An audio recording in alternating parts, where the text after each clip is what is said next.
반갑습니다. 지난 법문 때에 한 분이 저에게 질문하기를 분별하지 말아라, 분별심을 내지 말아라라고 얘기하지만 우리가 이 세상을 살아가는데 어떻게 분별심을 내지 않고 분별하지 않고 어떻게 세상을 살 수 있겠습니까? 라는 질문을 해서 그에 대한 답을 제가 드렸고, 제가 답을 하면서 이번 주에 법문할 때 경전에 나오는 그 근거를 내가 대드리겠다라는 말씀을 드렸어요. 근데 경전에 수도 없이 많이 나오지만 아주 대표적인 부분이어서 분별심을 낼 수밖에 없는 상황에 있지만 그러나 분별심을 내지 않고 사는, 또 분별심을 내지 않지만 분별심을 내고 사는 그런 경지를 제가 한번 보여드릴게요. 화엄경 십정품이라는 품에 나오는 대목이에요. 여러분 지난주에 했던 법문 기억나세요? 분별심을 내지 말아라. 근데 어떻게 분별심을 내지 않고 살 수 있느냐? 근데 분별심을 내면은 그것이 곧 괴로움이고 고통이다. 그 분별심 때문에 우리들은 진실을 보지 못한다. 이런 말씀 드렸잖아요. 자, 그럼에도 불구하고 우리는 분별심을 내고 살면 안 돼. 근데 그럼에도 불구하고 우리는 분별심을 내고 살아도 아무 문제 없어. 그걸 한번 볼게요. 보세요. 비록 법이 생겨남이 없음을 알지만은 항상 법밖기를 불리며, 이 법이 생겨남이 없다 이 말은 일체 모든 법, 일체 모든 존재들이 생겨난 적이 없어. 이걸 무생 그래요. 그게 생겨남이 없음을 알지만 모든 법밖기를 굴리고, 법이 차별 없음을 알지만은 모든 차별문을 말하며, 모든 법이 생멸 없음을 알지만 모든 생멸하는 모양을 말하고, 모든 법이 크고 작음이 없음을 알지만은 법이 크고 작음을 말하며, 모든 법이 말할 수 없음을 알지만은 청정한 말을 연설하며, 모든 법이 안팎이 없음을 알지만은 안의 법과 밖의 법을 말하며, 모든 법이 진실함이 없음을 알지만은 벗어나는 진실한 길을 말하며, 모든 법이 필경에 스승이 없음을 알지만은 모든 스승을 항상 존경하며, 법이 일어남이 없음을 알지만은 인연을 보이며, 법은 지은이가 없음을 알지만은 업지음을 말하며, 법은 인연이 없음을 알지만은 모든 인의 모임을 말하느니라. 이게 화엄경 십정품에 나오는 말씀이에요. 여러분 지금 뭐뭐 하지만은 뭐뭐 하고 이런 구조로 되어 있죠. 요 뭐뭐 하지만 뭐뭐 한다. 생겨남이 없는 줄 알지만 항상 법밖기를 굴리고, 세 번째 생멸 없음을 알지만 생멸하는 모양을 말하고 이랬어요. 자, 우선은 여러분들이 저의 법문을 이해하려면, 부처님의 법문을 이해하려면 요 앞에 법이 생겨남이 없다고 하는 사실에 투철해야 돼. 법이 생멸함이 없다는 것을 알아야 돼. 법이 생멸함이 없다는 걸 여러분들이 이해할 수 있습니까? 법이 생겨난 일이 없다는 걸 여러분들이 이해합니까? 제가 몇 주 전에 법문할 때 알고 깨닫고 그것을 확철대오해서 완전히 수용하고, 그리고 체화해서 우리의 안목이 완전히 바뀌어야 된다는 이런 법문 한 거 기억나요? 그런 말씀 드렸는데, 첫 번째, 지금 법이 생겨남이 없음을 아느냐고, 법이 생멸함이 없음을 아느냐고. 여러분은 세상에 태어났어요, 안 태어났어요? 태어났죠? 생겨났잖아요. 곧 30년, 40년, 50년, 60년 후에는 또 죽을 거잖아요. 생멸할 거잖아요. 지금 생멸하잖아요. 근데 생멸 없음을 보느냐고. 지금 세 번째 말씀이 모든 법이 생멸 없음을 알지만 이랬잖아. 여러분 생멸 없다는 것이 이해가 돼요? 생멸 없다는 게 받아들여지냐고. 중생들은 생멸이 있다는 것만 봐. 중생들은. 그래서 늘 생명이 있는 것은 생로병사를 겪고, 생명이 없는 건 생주이멸을 겪어. 그리고 어떤 것들은 성주괴공에 이루어졌다가 머물렀다가 허물어졌다가 허공으로 사라져. 우주 같은 것들 말이에요. 우주는 형성됐다가 머물렀다가 허물어져 가지고 다시 허공으로 돌아가 버리잖아요. 이런 존재들 말이에요. 이런 것도 성주계공하잖아. 생명이 있는 것들은 생주이멸하고 이렇게 끊임없이 생멸 변화하는 모습들을 보잖아요. 근데 중생들은 이런 생멸하는 모습, 생멸 변화하는 모습밖에 몰라. 여러분들도 지금 생멸 없음을 알겠습니까? 라고 질문했는데 아무도 나한테 대답을 안 하잖아요. 그거는 뭐냐? 아직 중생의 안목밖에 없는 거예요. 생멸이 없다는 것을 도대체 이해할 수가 없어. 그 첫 번째 해야 될 과제는 뭐냐? 생멸이 없다는 사실을 깨달아야 돼. 알아야 돼. 그 생멸이 없다는 것에 확철 대오할 수 있어야 돼요. 그래서 와서 법당에서 법문 듣고 생멸이 없다는 걸 이제 알았어. 법문 들었어. 그래가지고 알아버렸어. 그러면 이제 생멸 없는 줄만 알아. 생로병사가 없는 줄만 알아. 생사가 없는 줄만 알아. 이렇게 한쪽으로 치우치면 이걸 뭐라고 그러냐? 이걸 이승이라고 그래. 성문영각 그래. 이쪽은 범부고 이쪽은 성문영각이고 이승들이고. 그러면 생멸이 없는 것만 알아번지면 이제 분별할 것이 없다는 것만 알아버리면 분별을 못 해가지고 이러고 살아요. 이러고 움직일 수가 없어. 운신의 폭이 없어. 모든 게 공이다. 모든 게 생멸이 없다. 이렇게만 알아. 그래요. 저 혼자 산속에 들어가가지고 저 혼자 그냥 가 그대로. 근데 보살은 생멸이 있는 가운데 생멸 없음을 봐. 생멸이 없는 가운데 생멸을 능히 써. 이게 보살이에요. 엉뚱한 생각하지 말고 내 말을 쭉 따라와요. 다른 데 보지 말고 눈을 이렇게 돌리지 말고 내 얘기를 쭉 따라와. 범불은 생멸에 푹 빠져가지고 생사법에 푹 빠져서 그것이 생멸이 진짜인 줄 알고 그렇게만 살아.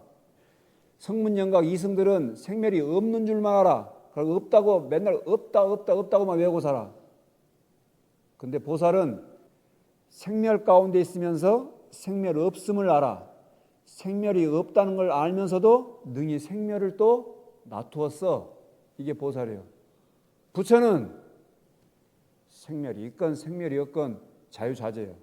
네가 생멸을 쓸만하면 생멸을 쓰고 생멸을 안 쓸만하면 생멸을 안 쓰고 이게 부처예요. 알겠어요? 우선은 저 생멸이 생겨남이 없음. 첫 번째 법이 생겨나는 게 없다. 우는 지금 생겨났잖아.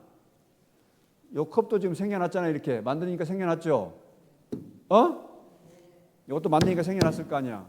이렇게 생겨난 것이 없다는 것을 알아야 돼. 첫 번째, 생멸이 없다는 것을 알아야 돼. 지난주에 관세음보살은 말함 없이 말하고 남순동자는 들음 없이 듣는다고 그랬잖아요. 밑에서 두 번째, 모든 법이 말할 수 없음을 알지만 청정한 말을 연설해. 본래 한 말도 할 것도 없고 해줄 말도 없고 전할 말도 없어. 전할 뜻도 없어. 그렇지만 끊임없이 84,000법문을 쉼없이 중생들에 맞춰서 근기에 맞춰서 방편으로 계속 청정한 말을 해줘. 우선 첫 번째, 말할 것도 없고 말할 수도 없고 전할 수도 없다고 하는 것을 확연히 알아야 돼. 그래야 여러분들이 지금 제 법문을 들을 수 있어요. 이해돼요? 생멸 없음, 법이 생겨남이 없음, 말할 것이 없다고 하는 것. 밑에서 두 번째 따라해 보면 법은 지은이가 없음을 알지만 없지음을 말하며 이런 말이 있어. 지음이 없어. 여기 짓는 자가 없다 그 말이에요. 짓는 자가 없어. 왜 짓는 자가 없느냐? 내가 나라고 할 만한 것이 없기 때문에 짓는 자가 없는 거예요. 지금 제가 여러분들한테 내가 나라고 할 만한 것이 없기 때문에 짓는 자가 없다 이렇게 말했잖아요. 그럼 앞에 내가 나라고 할 만한 것이 없다 요 말이 이해가 됩니까? 이게 받아들여집니까? 내가 나라고 할 만한 것이 없다는 것이 확연합니까? 이것을 이해하지 못하면 법을 짓는 자가 없다라는 말은 도대체 이해가 안 돼. 그러니까 그 다음 구절, 그렇게 업을 짓는 자가 없음을 지은이가 없음을 알지만 업지음을 말한다. 이렇게 자유자재하게 업지음을 말한다. 요 말은 더더욱 말이 이해가 안 되지. 첫 번째로 알아야 될 거는 안으로 이렇게 업을 짓는 자가 없다고 하는 것을 확실히 알아야 돼요. 이게 가장 중요해요. 안으로 생멸이 없다고 하는 것, 생사가 없다고 하는 것을 확실히 알아야 돼. 그리고 안으로 짓는 자가 없으니까 당연히 분별하는 일도 없겠죠. 분별하는 일이 없어. 왜? 분별할 자가 없으니까. 안으로 내가 나라고 할 만한 것이 없기 때문에 여기 분별할 자도 업을 지을 자도 업보를 받을 자도 없어. 본래 없어. 그렇지만 중생들을 구제하기 위해서 중생들의 근기에 맞춰서 그네들을 건져 올리기 위해서 업보를 얘기하고 업을 얘기하고 생사법을 펼치고 생멸법을 설해줘. 그래야 벗어날 거 아니에요. 다시 얘기할게요. 중생들은 생사법, 생멸법, 업보에 관한 업을 짓는 내가 있다는 것에 매몰되어 있어. 근데 이승들은 나라고 할 만한 게 없다는 무아에 또 매몰되어 있어. 근데 보살은 이렇게 내가 없음에도 내가 있음에도 이렇게 유무의 문제에 더 이상 이제 흔들리지 않아. 알겠어요? 지금 우리는 보살의 길을 가고자 하는 거예요. 우리는 보살의 길을 가고자 하는 거라고. 보살의 길은 뭐냐? 영혼의 근거에서 영혼의 자리에 있으면서 시간의 장을 펼쳐 사는 거예요. 이게 무슨 말이냐? 영원성, 본래 변치 않는 영혼의 자리에 우리는 늘 그 자리에 있어요. 이걸 불교적으로 얘기하면 우리는 모두 다 부처의 자리에 있다 이 말하고 같은 말이에요. 여러분 우리 모두는 다 부처님이고 부처님과 똑같은 자리에 항상 늘 있다는 이런 법문을 많이 들어봤죠. 지금 이 말을 제가 조금 바꿔서 우리는 영혼의 장에 있다라고 이렇게 표현을 바꾼 거예요. 여러분 이 허공은 변해요, 안 변해요? 크게 얘기해봐. 허공은 변해요, 안 변해요? 안 변하죠? 허공은 안 변해요. 이 변하지 않는 허공성이 영원성이에요. 이 영원성에 근거하는 거예요. 우리는 어디에 지금 발을 딛고 있느냐? 어디에 뿌리를 내리고 있느냐? 이 허공성에 뿌리를 내리고 있는 거예요. 부처님의 불성이 허공성이에요. 부처님의 자리가 이 허공의 자리예요. 영원성의 자리예요. 이 영혼의 자리에 있으면서 우리는 영혼의 자리에서 시간의 장이라는 건 뭐냐? 시간은 변하잖아. 시간이 쭉 흘러가면 봄, 여름, 가을, 겨울 태어나고 늙고 병들어 죽고 이렇게 쭉 변해가잖아요. 이 변해가는 것을 펼쳐서 쓰는 거예요. 그래서 영혼의 근거에서 시간의 장에 능히 논일고 있는 거예요. 그럴 수 있겠는가?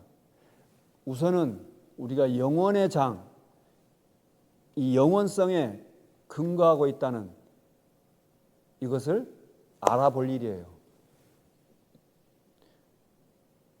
내가 죽어도 죽지 않고 내가 태어나도 태어나지 않고 오가는 일이 없고 생멸거래하는 일이 없다 이렇게 표현해.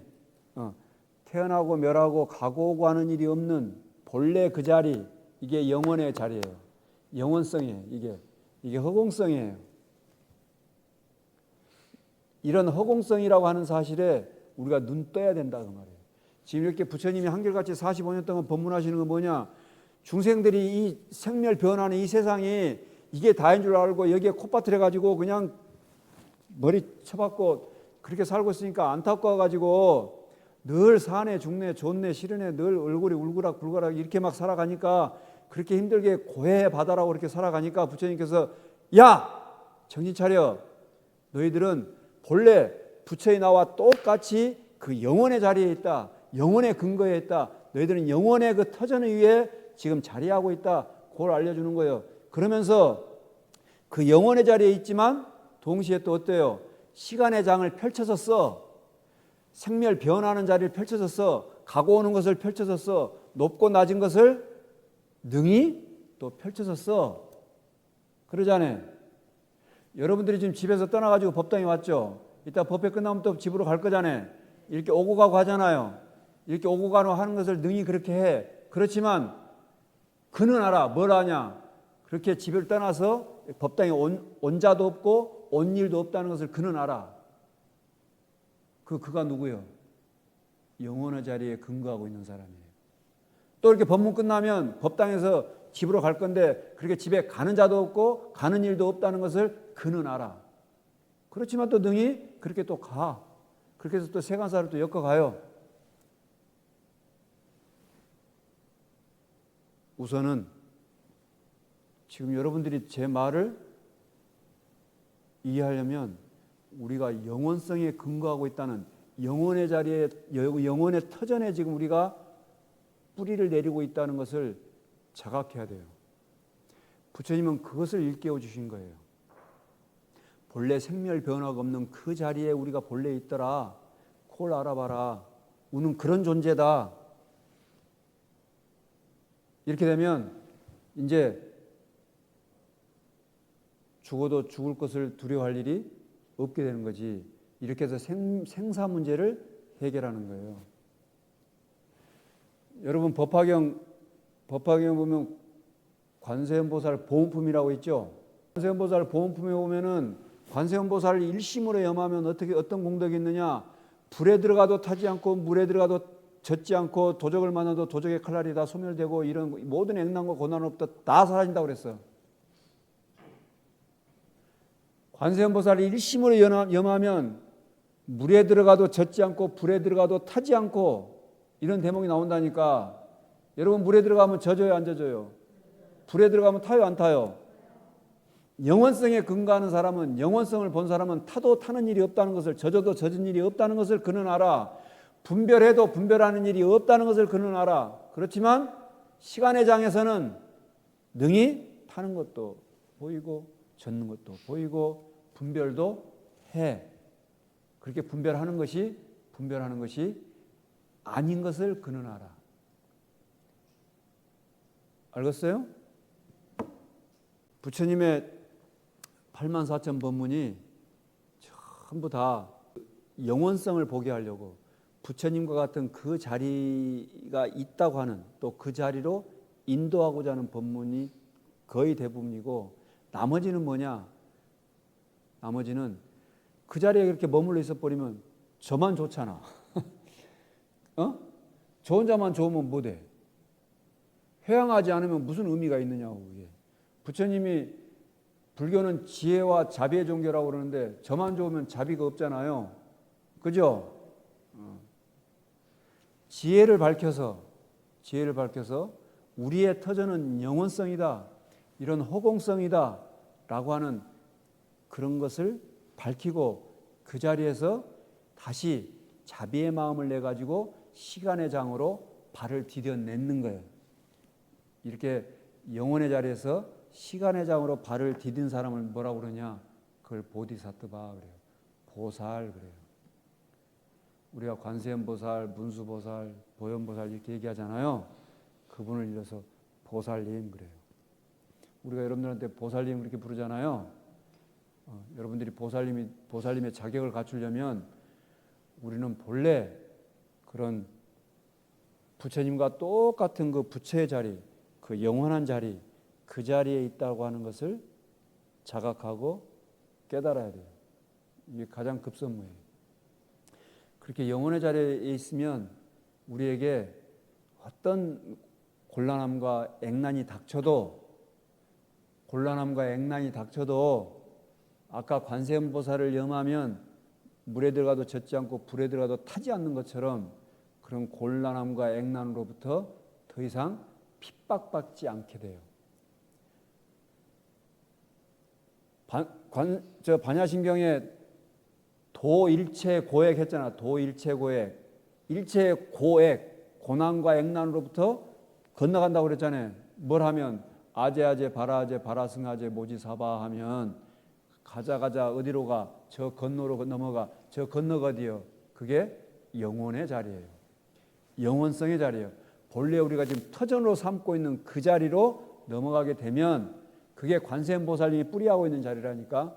그게 지장보살님이 다리를 딛고 서 있는 그 자리예요. 그게 부처님과 같은 자리예요. 그 자리로 가고 나면 더 이상 이제 바깥에 우리를 괴롭히는, 나를 핍박하는, 나를 힘들게 하는 그런 액난과 고난과 괴로움이라고 하는 것은 실제로 바깥에 그런 것이 존재하지 않는다는 것을 그는 알아. 그렇지만 또 시간의 장으로 들어와서 능히 그렇게 곤란함과 액난과 어려운 상황들도 그렇게 보면서 함께 어울려서 그렇게 살아. 그렇게 살지 않으면 어떻게 구제가 되겠어요? 여러분들이 곤란 가운데 있으면서도 그 곤란을 곤란으로 보지 말고 곤란으로 또 보지 말고 이러면 또 안 보려고 그러면 또 안 되지. 그 실상을 봐야지. 그 곤란함이라는 것도 어디에 뿌리하고 있겠어요? 그 액난도 어디에 뿌리하고 있겠어? 다 영원성에 뿌리하고 있는 거예요. 부디 그 영혼의 자리에 빨리 눈 떠서 본래 생멸하는 것도 없고 오고 하는 것도 없고 늙고 줄고 하는 것도 없는 그 본래 자리, 그 근본 자리에 빨리 눈 떠서 또 그 자리만 머물러 있지 말고 능히 중생들과 더불어 함께 자비심을 발해서 그 자비행을 할 수 있는 그런 큰 원을 세우기를 바라겠습니다. 여러분 일상이 늘 평안하고 안전하길 축원드립니다.